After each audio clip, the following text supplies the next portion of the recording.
Hi there. In this video, I'll give you a quick guide on how you can get an Australian accent in 11 Labs.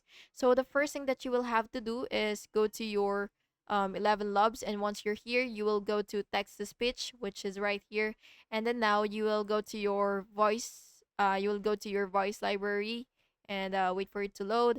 And basically, you will just have to look for an Australian voice or Australian accent, and then what you will do is basically just add it to your, so as you can see this right here, it says Australia, it is Australian English. So what you will do is just add it to your voice, and then you will just have to go back to text to speech.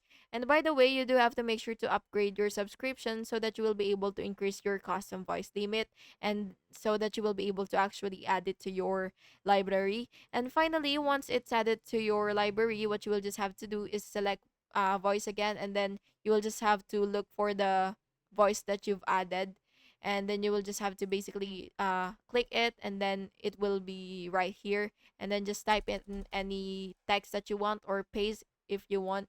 And then what you will just have to do is you will click generate speech if yours, and so that you will be able to preview the voice. And if you're satisfied with it, you will just have to click Hello, this, 11Lab. you will just have to click this button right here which says download, so that you will be able to actually download your voice and add it to anywhere that you actually want. And yeah, that's basically it, and I hope you found this video helpful, and if you did, please make sure to like and subscribe for more videos like this. Thank you and have an awesome day.